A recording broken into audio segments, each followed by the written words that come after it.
जय मसीह तथा नमस्कार यहाँहरू सबैलाई। यी दिनहरूमा म आफूलाई नै निहाल्दैछु। म आफैलाई पनि यो वचनले काम गरोस् भनेर चाहिँ यो वचन ल्याएको छु। अनि यो वचन चाहिँ लुका 9 अध्यायको 57 देखि 62 पदसम्म, अनि जहाँ यसको शीर्षक चाहिँ लेखिएको छ विश्वासीहरूले चुकाउने मूल्य। अनि यो खण्ड हेर्दै गर्दाखेरि मैले चाहिँ वास्तवमा क्रुसलाई रोजेको छु कि यो संसारको भौतिक सुख सुविधालाई रोजेको छु।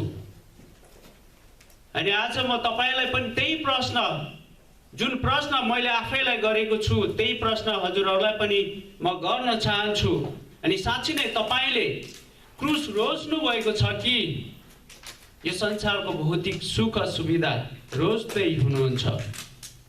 57 पदमा यसरी लेखिएको छ, उहाँहरू बाटोमा जाँदै गर्नुहुँदा, उहाँहरू भन्नाले यहाँ येशू र येशूको साथमा भएको भिड, बाटोमा जाँदै गर्नुहुँदा एउटा मानिसले उहाँलाई भन्यो। यो एउटा मानिस मत्ती 8को 19 मा हेर्नुभयो भने त्यो एउटा मानिस चाहिँ एउटा शास्त्री हो। शास्त्री भनेको चाहिँ व्यवस्थाको शिक्षक। अनि जब येशू ख्रीष्टले विभिन्न आश्चर्य कामहरू गर्दै हुनुहुन्थ्यो अनि वचनबाट बोल्दै हुनुहुन्थ्यो र विभिन्न शास्त्री फरिसीहरू, यहुदी धर्मगुरुहरू चाहिँ त्यो भिडमा थिए। अनि त्यही भिडमा भएका धेरै शास्त्री र फरिसीहरू मध्ये एउटा शास्त्रीले उहाँलाई भन्यो, हे प्रभु, तपाईँ जता जानुहुन्छ म तपाईको पछि लाग्ने छु। ओ एउटा व्यवस्थाको शिक्षक। मानिसहरूले उसलाई एउटा गुरुको रूपमा मानिरहेका थिए। उसको प्रभाव राम्रो थियो। अनि जब येशू ख्रीष्टले चाहिँ उहाँ चाहिँ वचन र काममा शक्तिशाली हुनुहुन्थ्यो। उहाँले हरेक कामहरू जुन गर्नुहुन्थ्यो त्यो शक्ति र अधिकार सहित गर्नुभएको थियो। अनि त्यो देखेर त्यो शास्त्रीलाई, यदि म यस्तो शक्तिशाली व्यक्तिको पछि लागेँ भने त अझै म बढी प्रभावकारी, मेरो व्यक्तिगत उन्नति, प्रगति र समृद्धि हुन्छ भन्ने सोचेर उसले चाहिँ येशूलाई भन्दै थियो, हे प्रभु, तपाईँ जता जानुहुन्छ म तपाईको पछि लाग्ने छु। अनि येशूले त्यसलाई भन्नुभयो, स्यालका दुला छन् र आकाशका चरा चुरुङ्गीहरूका गुण, तर मानिसको पुत्र, येशूले आफैलाई यहाँ मानिसको पुत्र भनेर चाहिँ चिनाउनु भएको छ। मानिसको पुत्रको त शिर राख्ने ठाउँ पनि छैन। शास्त्रीले उसको मनमा जे कुरा सोच्दै थियो त्यो कुरा येशूले थाहा पाएर, अनि येशू ख्रीष्टको पछि लाग्नु चाहिँ कुनै व्यक्तिगत उन्नति, भौतिक सुख सुविधाको लागि हुँदै होइन। त्यसैले यदि येशूको पछि लाग्ने हामीले निर्णय गरेका छौँ भने यो समाजमा जुन किसिमको इज्जत, मान र आदर हामीले कमाउन खोजिराखेका छौँ ती सबै कुराहरू चाहिँ हामीले त्याग्नुपर्छ र हामी कुनै पनि हालतमा महान हुनको लागि, व्यक्तिगत उन्नति, प्रगति र समृद्धिको लागि हामी येशूलाई पछ्याउँदैनौँ। ती सबै कुराहरू हामीले त्याग्नुपर्छ।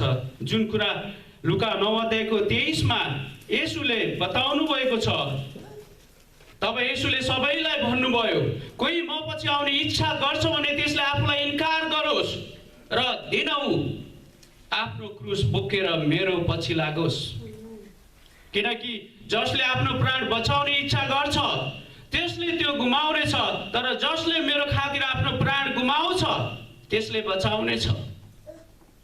र येशू ख्रीष्टलाई पछ्याउनु चाहिँ आफैले आफैलाई इन्कार गर्नु हो। आफैले आफैलाई इन्कार गर्नुहोस् र आफ्नो क्रुस दिनहु बोकेर उहाँको पछि लाग्नु हो। वर्षको एक दिन अथवा 6 महिनाको एक दिन मात्र क्रुस बोकेर हिँड्ने कुरा छैन। यो क्रुस बोक्ने कुरा चाहिँ दिनौ हामीले चाहिँ येशू ख्रीष्टको क्रुस हामीले बोक्नु पर्ने कुरा यहाँ बताउनु भएको छ। अनि यो क्रुसको विषयमा चाहिँ किन बताउनु भयो भन्दाखेरि यो क्रुसको मृत्यु गर्ने प्रचलन चाहिँ रोममा येशू ख्रीष्ट जन्मिनुभन्दा 300 वर्ष अगाडि 3rd सेन्चुरी BC-बाट सुरु भएको थियो। र मैले बाइबल कक्षामा पनि बताएको थिएँ यो क्रुसमा मृत्यु दिने यो सजाय क्रुसको मृत्यु सजायको रूपमा दिने चलन कसरी सुरु भयो र कहिलेबाट सुरु भयो र कहाँ सुरु भयो भनेर मैले बताएको थिएँ। यो क्रुसको मृत्यु यो सजाय चाहिँ अति नै क्रूर र निर्दयी सजाय हो। यो चाहिँ दासहरूमा पनि एकदमै नीच दासलाई चाहिँ दिइन्थ्यो। यदि एउटा मालिकको नोकरले त्यो मालिकको विरुद्धमा पाप गर्यो भने त्यो दासलाई चाहिँ क्रुसमा चढाएर मारिन्थ्यो। त्यो मात्र नभइकन त्यो राज्यभरिमा नै जसको घरमा त्यो नोकरहरू छन् दासहरू छन् ती पुरै दासहरूलाई चाहिँ क्रुसमा चढाएर मारिन्थ्यो। अनि इतिहासमा हेर्ने हो भने एकै पटकमा 6000 दासहरूलाई लाइन लगाएर क्रुसमा चढाएर मारेको इतिहास हामी पढ्न पाउँछौँ। अनि क्रुसको मृत्यु त्यति सजिलो खालको सजाय थिएन र त्यो क्रुसको मृत्युमा जानुभन्दा अगाडि निकै धेरै दुःख कष्टहरू गाली गलौजहरू निन्दा अनि यो शरीरको प्रत्येक मांसपेशीहरू चाहिँ चोक्टा पारेर यो शरीरलाई यो अनुहारलाई चाहिँ कुरूप पारिसकेपछि मात्र क्रुसमा किला ठोकिन्थ्यो। हात र पाउमा किला ठोकिन्थ्यो र मर्ने अवस्थासम्म क्रुसमा राखिन्छ। कतिको त मृत्यु क्रुसमा नै हुन्छ। यदि क्रुसमा मृत्यु भएन भने क्रुसबाट झारेर हात खुट्टा भाँचेर अनि मार्ने चलन अनि त्यो किसिमको प्रथा थियो। अनि येशू ख्रीष्टले यो क्रुस बोकेर हिँड भन्दै गर्दाखेरि यसले चाहिँ स्पष्टसँग मृत्युको तस्बिरलाई बुझाउँछ। आज तपाईँ र म जुन चेयरमा बसिराखेका छौँ त्यो चेयर बोकेर हिँड ताकि तपाईँले त्यही चेयरमा करेन्ट लगाएर तपाईँको मृत्यु होस्। त्यसैले येशूलाई पछ्याउनु चाहिँ क्रिस्टल क्लियर मृत्युलाई रोज्नु हो। यो संसारको सारा भौतिक सुख सुविधालाई त्यागेर क्रुसको दुःख कष्ट अर्थात् मृत्युलाई रोज्नु नै उहाँको पछि लाग्नु हो। त्यसैले यहाँ कुनै व्यक्तिगत फाइदा र व्यक्तिगत उन्नतिको कुरा छैन। जब हामी येशूका चेलाहरूलाई पहिलो शताब्दीका येशूका चेलाहरूलाई हेर्छौँ कोही पनि चेलाहरूले सहज मृत्यु काल पुगेर उनीहरूको मृत्यु भएको थिएन। उनीहरूको मृत्यु चाहिँ प्राय शहीद भएका थिए। हामी सबैलाई थाहा छ स्तिफनसलाई ढुङ्गाले हानेर मारेका थिए। अनि बप्तिस्मा दिइने योहन्नालाई टाउको काटेर मारेका थिए र पावललाई पनि टाउको काटेर मारेका थिए। अनि योहन्ना जसले योहन्नाको सुसमाचार लेख्नुभयो पहिलो योहन्ना दोस्रो योहन्ना तेस्रो योहन्ना र येशू ख्रीष्टको प्रकाश जुन प्रकाशितको पुस्तक लेख्नुभयो उहाँलाई चाहिँ भगभग कुम्लिरहेको तातो तेलमा डुबाउन खोजिएको थियो तर परमेश्वरको आत्माले त्यहाँबाट उम्कन सफल हुनुभयो। अनि थोमसलाई इन्डियामा भाला रोपेर मारेका थिए। अनि 1979 मा जनवरी 22 तारिक जुन अस्ट्रेलियन मिशनरी ग्राहम स्टेन्स उनका 10 वर्षका र 6 वर्षका 2 छोराहरूको साथमा रातको समयमा भ्यानमा सुतिराखेको अवस्थामा जिउँदै जलाएर त्यहाँका मानिसहरूले उडिसा राज्यमा मारेका थिए। त्यसैले आज तपाईँ र मैले येशू ख्रीष्टलाई पछ्याउँदै गर्दाखेरि तपाईँ र मैले यो संसारको भौतिक सुख सुविधालाई रोज्दैछौँ भने येशूले क्रिस्टल क्लियर बताउनु भएको छ, येशूको पछि लाग्नु चाहिँ यो संसारको सुख सुविधाको भोग गर्नु होइन, मृत्युलाई रोज्नु हो। तपाईँ र मलाई मानिसहरूले ढुङ्गाले हानेर मार्न सक्छन् भने त्यो ढुङ्गा सँगै बोकेर हिँड्नको लागि उहाँले बोलाउँदै हुनुहुन्छ। जसरी बप्तिस्मा दिने यूहन्नालाई टाउको काटेर अनि प्रेरित पावललाई टाउको काटेर रोममा मारेका थिए, आज तपाईँ र मेरो टाउको काट्नको लागि त्यो तरबार तपाईँ र मैले दिनौँ बोकेर हिँड्नको लागि येशू ख्रीष्टले बोलाउनु भएको हो। र तपाईँ र मलाई मार्नको लागि कोही व्यक्तिहरूले चाहिँ भकभकी तातो तेल उमाल्दैछन् भने त्यो तातो तेलको भाँडो बोकेर हिँड भनेर येशूले तपाईँ र मलाई भन्दै हुनुहुन्छ। त्यसैले येशूले त्यो व्यक्तिलाई भन्नुहुन्छ, स्यालका दुला छन् र आकाशका चराचुरुङ्गीहरूका गुण, तर मानिसको पुत्रको त शिर राख्ने ठाउँ पनि छैन। घरबार विहीन पनि हुन सकिन्छ, घाँसबास कपास विहीन पनि हुन सकिन्छ। स्यालका दुला छन्, आकाशका चराचुरुङ्गीहरूका गुण छन्, तर येशू ख्रीष्टको त शिर राख्ने ठाउँ पनि छैन। अनि आज तपाईँ र म येशू ख्रीष्टलाई पछ्याउँदै गर्दाखेरि आज तपाईँ र मैले के बुझिरहेका छौँ? साँच्चै नै यो संसारको भौतिक सुख सुविधालाई नै हामीले बढी महत्त्व दिएका छौँ, वा येशूले भने जस्तै घरबार विहीन हुनको लागि एउटा होमलेसनेसको अवस्थामा पनि हामी उहाँलाई पछ्याउन तयार छौँ। र यो येशूले परिपक्व 3 वर्षसँगै हिँडेका परिपक्व विश्वासीहरूलाई भन्नुभएको थिएन, जो चाहिँ भर्खरै येशूलाई देखेर भेटेर चिनेर चाहिँ येशूको पछि लाग्न लागेको मानिसहरूलाई, नयाँ विश्वासमा हिँड्न लागेको मानिसहरूलाई बताउँदै हुनुहुन्थ्यो। अनि लुका 10:3 अझै भन्नुहुन्छ, जाओ हेर म तिमीहरूलाई बुवासाहरूको बिचमा भेडाका पाठाहरू चाहिँ पठाउँछु। अनि बुवासाहरूको बिचमा भेडाका पाठाहरू युद्ध गरेर जित्नको लागि जाँदैनन्, तिनीहरू मर्नको लागि जान्छन्। अनि येशूले तपाईँ र मलाई चाहिँ बुवासाहरूको बिचमा आफ्नो प्राण त्याग गर्नलाई चाहिँ पठाउन भएको छ। त्यसैले कहिल्यै पनि यो भौतिक सुख सुविधाको विषयमा येशूले यहाँ बताउनु भएको छैन। र हामीलाई जब मानिसहरूले खेदो सतावट गर्छन्, त्यसमा हामी अचम्म हुनु पर्ने कुनै पनि कुरा देखिँदैन। अनि लुका 10:25 27 पनि हामी देख्न सक्छौँ, व्यवस्थाको एकजना पण्डित उहाँको परीक्षा गर्न खडा भएर यो प्रश्न गरे, गुरुज्यू, अनन्त जीवन प्राप्त गर्न मैले के गर्नुपर्छ? उहाँले तिनलाई भन्नुभयो, व्यवस्थामा के लेखिएको छ, तिमीले के पढ्यौ? तिनले भने, तैँले परमप्रभु आफ्ना परमेश्वरलाई आफ्नो सारा हृदयले, आफ्नो सारा प्राणले, आफ्नो सारा समझले र आफ्नो सारा मनले प्रेम गर, र आफ्नो छिमेकीलाई आफैलाई चाहिँ प्रेम गर। लिस्ट लाइकली पिपललाई चाहिँ त्यागपूर्ण प्रेम गर्नको लागि येशूले आह्वान गर्नुभएको छ। अनि येशूले वीरलाई शिक्षा दिने क्रममा मूर्ख धनी मानिसको दृष्टान्तको रूपमा लुका 12:16 21 यसरी बताउनु भएको छ।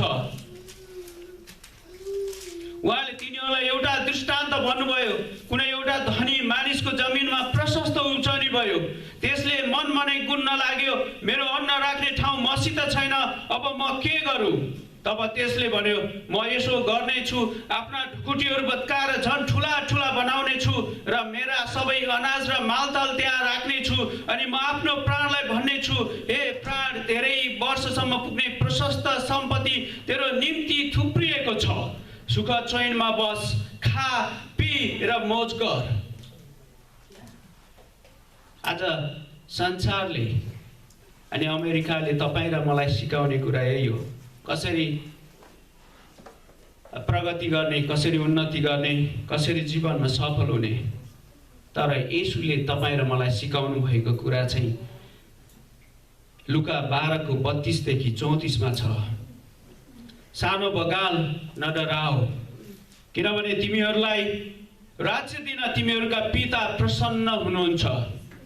तिमीहरूको सम्पत्ति बेचेर भिक्षा देऊ, आफ्नो निम्ति थोत्रो नहुने थैलीहरू बनाऊ, स्वर्गमा कहिल्यै नष्ट नहुने धन स्वर्गमा सञ्चय गर।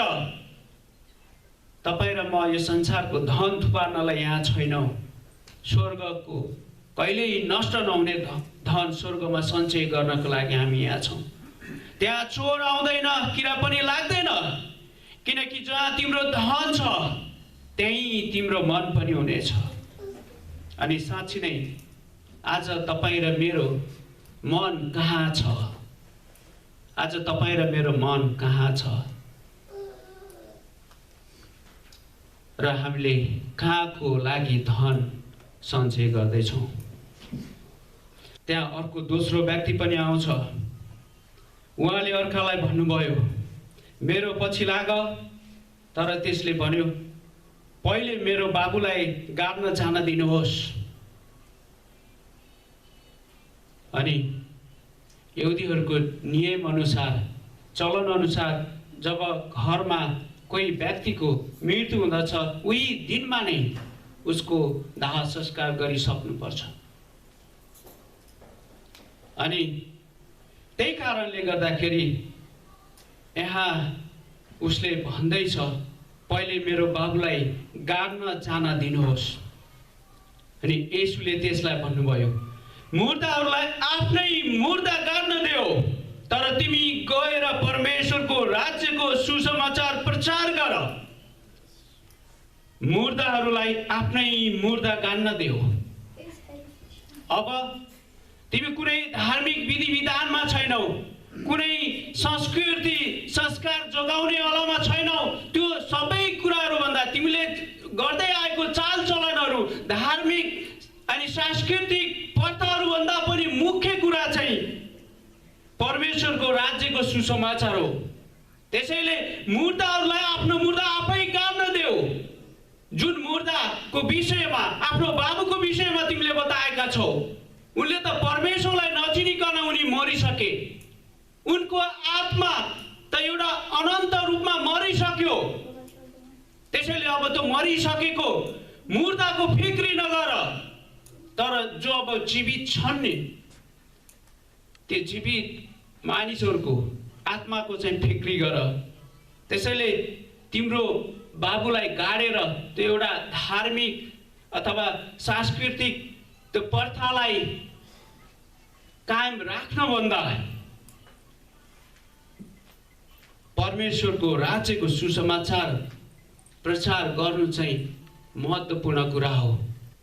आज जीवित छौँ त केवल यो सारा ब्रह्माण्डको परमेश्वर, सृष्टिकर्ता परमेश्वरको कारणले जीवित छौँ। अनि आज हामी प्रत्येक सेकेन्ड श्वास प्रश्वास गरिरहेका छौँ, किनकि यो पृथ्वीको वायुमण्डलमा 21% अक्सिजन परमेश्वरले राखिदिनु भएको छ। र त्यो कुनै मैहुँ भन्ने वैज्ञानिकले बनाएको कारणले आज हामी जीवित छैनौँ। र हाम्रो परमेश्वर चाहिँ यो सारा ब्रह्माण्डको सृष्टिकर्ता परमेश्वर हुनुहुन्छ र उहाँको कृपाको कारणले मात्र हामी जीवित छौँ।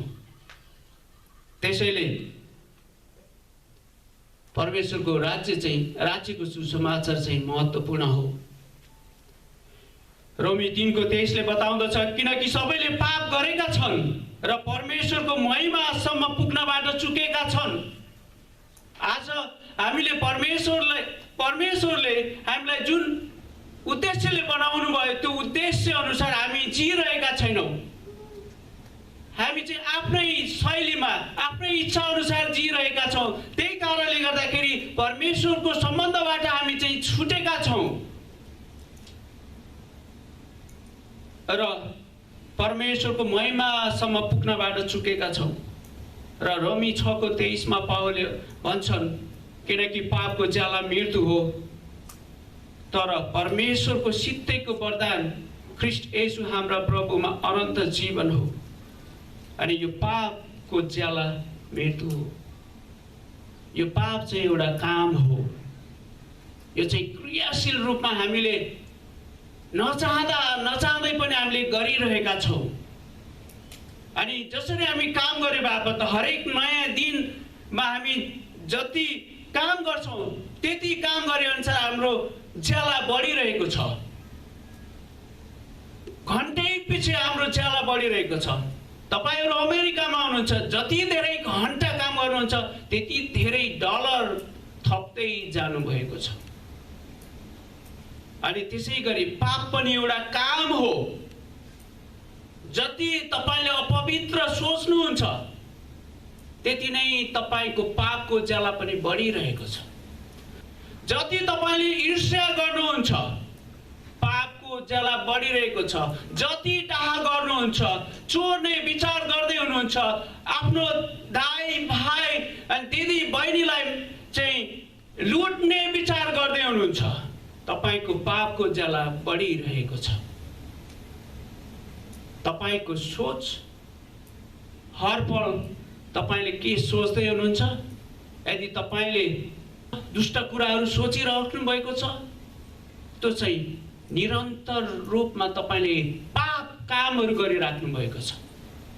त्यो निरन्तर तपाईले गरिरहेको पापको कारणले गर्दाखेरि तपाई र मेरो ज्याला बढिरहेको छ। र त्यो पापको ज्याला चाहिँ अनन्त मृत्यु हो। तपाई र मेरो आत्माको मृत्यु हो। तपाई र ममा परमेश्वरले जतिखेर आमाको गर्भमा हुँदा जीवनको श्वास फुकिदिनु भयो, त्यतिखेर परमेश्वरको आत्मा तपाई र ममा आयो।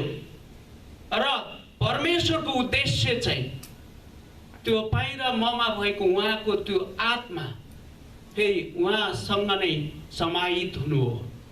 यदि तपाई र मैले दिनहुँ पापकै कामहरू गर्दै गयौँ भने त्यो पापको काम गरे बापत त्यो ज्याला चाहिँ तपाई र मेरो आत्मिक मृत्यु हो।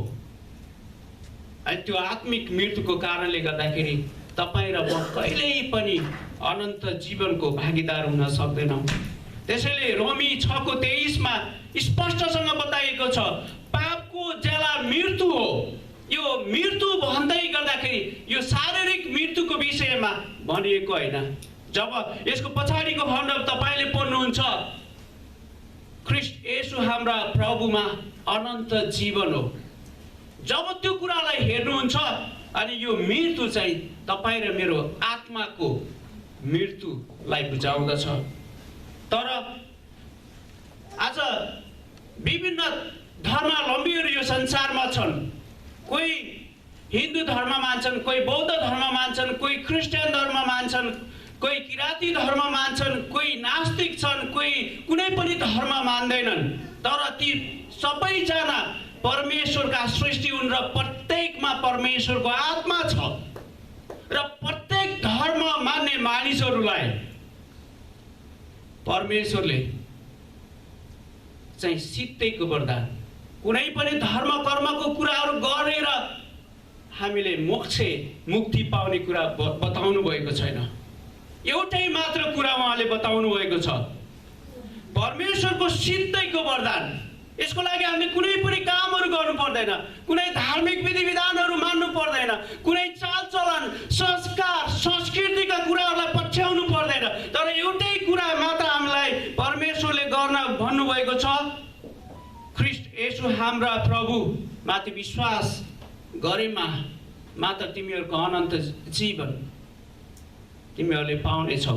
तिमीहरूको आत्मा चाहिँ बाँच्नेछ। र त्यसैले तपाई र मलाई प्रेम गरेर परमेश्वर स्वयं स्वर्गबाट यस पृथ्वीमा येशू ख्रीष्ट मानिसको स्वरूपमा यो संसारमा आउनुभयो ताकि तपाईं र मेरो आत्माले चाहिँ अनन्त जीवन पाएको होस्। त्यसैले आज जो अनलाइनबाट हामीलाई सुन्दै हुनुहुन्छ, हामीलाई हेरिरहनु भएको छ र आजको दिनसम्म तपाईले प्रभु येशूलाई आफ्नो व्यक्तिगत प्रभु र मुक्तिदाता भनेर स्वीकार गर्नुभएको छैन भने तपाईहरुलाई मौका छ र तपाईले मसँग यो प्रार्थना दोहोर्याउन सक्नुहुनेछ। प्रभु येशू, म तपाईलाई व्यक्तिगत रूपमा नजिकबाट चिन्न चाहन्छु। मेरो पापको लागि कल्वरी क्रुसमा मर्नु भएको लागि प्रभु म तपाईलाई धन्यवाद दिदछु। म मेरो हृदयको ढोका खोल्दछु र तपाईलाई मेरो व्यक्तिगत प्रभु र मुक्तिदाता बनी ग्रहण गर्दछु। मेरा सबै पापहरूबाट मलाई क्षमा दिइकन अनन्त जीवन दिनुभएको लागि प्रभु म तपाईलाई धन्यवाद भन्दछु। अनि अबको बाँकी जीवन म तपाईको हातमा सुम्पेको छु। तपाईले नियन्त्रण गर्नुहोस् र तपाईको इच्छा अनुसार तपाईले चाहे जस्तो व्यक्ति मलाई बनाउनुहोस्। येशू ख्रीष्टको नाममा आमेन। अनि साँच्चै नै आज संसारमा करिब 3 अरब मानिसहरूले येशू ख्रीष्टलाई चाहिँ आफ्नो व्यक्तिगत प्रभु र मुक्तिदाता भनेर चिनेका छैनन् र त्यो जिम्मा चाहिँ तपाई र मलाई ख्रीष्टले दिनुभएको छ र त्यसको लागि तपाई र म यो संसारको सुख सुविधाबाट बाहिर निस्किन चाहन्छौँ कि त? यदि तपाई र म आफै गएर सुसमाचार सुनाउन सक्दैनौँ भने पनि जो फिल्डमा हुनुहुन्छ उहाँहरूलाई तपाईले आफ्नो एक दिनको स्यालेरी तत्पूर्ण तरिकाले दिन सक्नुहुन्छ। त्यसैले आज तपाईले आफ्नो भौतिक सुख सुविधाको मात्र विचार नगर्नुहोस्, अझै पनि ख्रीष्टलाई नपाएर ती तडपिरहेका आत्माहरूको लागि पनि तपाईले सोच्नुहोस्। र त्यसैले ख्रीष्टले भन्नुभएको छ लुका 14:33 पदमा, यसकारण तिमीहरू मध्ये जसले आफूसित भएको सबै थोक त्याग्दैन त्यो मेरो चेला हुन सक्दैन। अनि यो वचन पढ्दै गर्दाखेरि यो अति नै गाह्रो कुरा छ।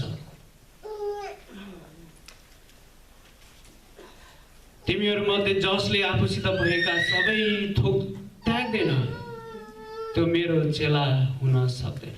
अनि साँच्चै नै आज तपाईं र म ख्रीष्टको चेला हौं, हामी ख्रीष्टमाथि विश्वास गर्छौं भनेर हामी भन्छौं, तर हामीले के कति कुराहरू ख्रीष्टको लागि त्यागेका छौं त मनन गर्नुहोस्। अनि त्यहाँ तेस्रो व्यक्ति पनि छ। अर्काले पनि भन्यो, प्रभु म तपाईको पछि लाग्नेछु, तर पहिले आफ्नो घरमा हुनेहरूबाट मलाई बिदा लिन दिनुहोस्। यहाँ तेस्रो व्यक्तिले पनि येशू ख्रीष्टको पछि लाग्न चाहन्छ, तर पहिले आफ्नो घरमा हुनेहरूबाट मलाई बिदा लिन दिनुहोस्। तर येशूले त्यसलाई भन्नुभयो, आफ्नो हात हलोमा लगाएर पछिल्तिर हेर्ने कोही पनि परमेश्वरको राज्यको योग्यको हुँदैन।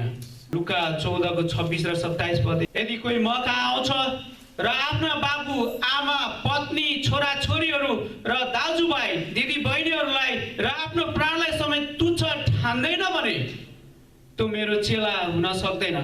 जुन व्यक्ति आफ्नो क्रुस बोकेर मेरो पछि लाग्दैन त्यो मेरो चेला हुन सक्दैन। यहाँ येशू ख्रीष्टले चाहिँ यहाँ बोल्दै गरेको यो कुरा चाहिँ एउटा अलङ्कारिक भाषाको रूपमा उहाँ बोल्दै हुनुहुन्छ।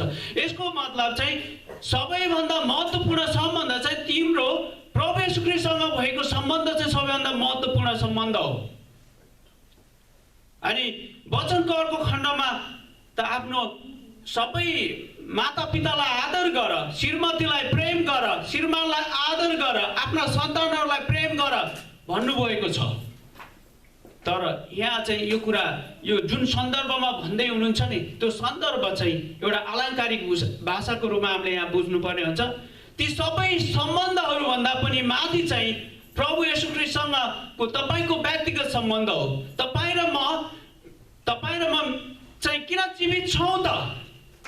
बुवा आमाको प्रेमको कारणले पनि हामी यहाँ जीवित छैनौँ।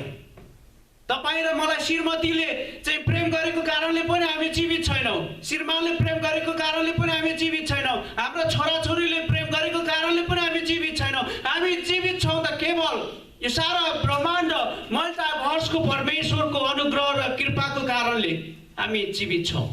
त्यसैले सबैभन्दा महत्त्वपूर्ण सम्बन्ध चाहिँ तिमीहरूको परमेश्वरसँगको व्यक्तिगत सम्बन्ध हो। त्यसैले येशूले त्यसलाई भन्नुभयो, आफ्नो हात हलोमा लगाएर पछिल्तिर हेर्ने कोही पनि परमेश्वरको राज्यको योग्यको हुँदैन। तिमीहरू दोधारे नभऊ, दोमनको नभऊ, एकदमै एक मन एक सुर लागेर पहिले जुन किसिमले तिमीहरूले अठोट गरेर अगाडि बढेका थियौ त्यही प्रकारले तिमीहरूले आफ्ना परमेश्वरलाई आफ्नो सारा हृदयले, आफ्नो सारा प्राणले, आफ्नो सारा समझले र आफ्नो सारा मनले चाहिँ प्रेम गर। यसले चाहिँ हाम्रो परमेश्वरसँगको भर्टिकल रिलेसनको विषयमा बताउँदछ। जब हामी परमेश्वरसँग भर्टिकली कनेक्टेड हुन्छौँ अनि होरिजन्टली हाम्रा आफ्ना छिमेकीहरूलाई जो हाम्रो वरिपरि हाम्रा छिमेकीहरू जो होरिजन्टली चाहिँ हामीले आफ्ना छिमेकीहरूलाई चाहिँ प्रेम गर्न सक्छौँ। त्यसैले सबैभन्दा पहिलो कुरा हामी परमेश्वरसँग कनेक्ट छौँ कि छैनौँ। यदि हामी परमेश्वरसँग कनेक्ट छौँ भने हाम्रा छिमेकीहरूलाई चाहिँ प्रेम गर्न सक्छौँ। अनि आफ्नो हात हलोमा लगाएर पछिल्तिर हेर्ने कोही पनि परमेश्वरको राज्यको योग्य हुँदैन। अनि आज कतिपटक जब चाडपर्वहरू आउँछन् अनि ती चाडपर्वहरूले आज विश्वासीहरूलाई धेरै आकर्षण गरेको छ। तर हामीले परमेश्वरमाथि विश्वास गर्नेहरूको लागि हरेक दिन चाडपर्व हो, किनकि आराधना नै हाम्रो चाडपर्व हो। जब हामी परमेश्वरसँग प्रार्थना गर्छौँ अनि जब हामी भजन गीतहरू सङ्गीतहरूबाट हामी उहाँलाई उचाल्छौँ र अनि परमेश्वरको वचनबाट हामी सिक्छौँ अनि सुन्छौँ, त्यो नै साँचो आराधना हो। र हामीले चाहिँ हाम्रा परमेश्वरलाई दिनौँ चाहिँ हामीले आत्मामा आराधना गरिरहेका छौँ। प्रार्थना गरेर भजन गीत सङ्गीतहरू बजाएर उहाँको नाउँलाई उचालेर अनि उहाँको वचनलाई ध्यान दिएर अनि आफ्नो जीवनमा उतारेर हामीले चाहिँ परमेश्वरलाई दिनौँ आराधना गरिरहेका छौँ। र आराधना नै सबैभन्दा ठुलो चाड पर्व हामी विश्वासीहरूको लागि हो। अनि आज संसारका मानिसहरूले मनाउँदै गरेको चाड पर्वले तपाईँ र मलाई किन प्रभाव पारिरहेको छ? यी कुराहरू देख्दाखेरि मेरो हृदय टुटेर आउँछ।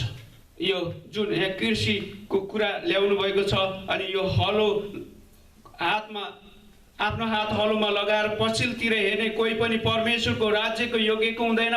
जब हामी यो खेत बारी जोत्ने जुन कुरा छ त्यो चाहिँ एउटा कडा परिश्रम हो र त्यो चाहिँ एकदमै सिङ्गल माइन्डेड भएर र कडा परिश्रम गर्नुपर्ने हुन्छ। जब हामीले प्रभु येशू ख्रीष्टलाई आफ्नो व्यक्तिगत प्रभु र मुक्तिदाता भनेर हामीले विश्वास गरिसकेपछि हामी चाहिँ एक मन एक सुर भएर त्यही कुरामा चाहिँ हामी लागिराख्नुपर्छ, न कि दोधारे अथवा धुमन भएर हामी पुराना कुराहरूलाई र पुरानो जीवनलाई चाहिँ हामी फर्केर नहेरौँ। अनि भजन गीत 376ले हामीलाई बताउँदछ, साँच्ची नै येशूको पछि म हिँड्न लागे दुनियाँलाई त्यागी क्रुस नै बोकी।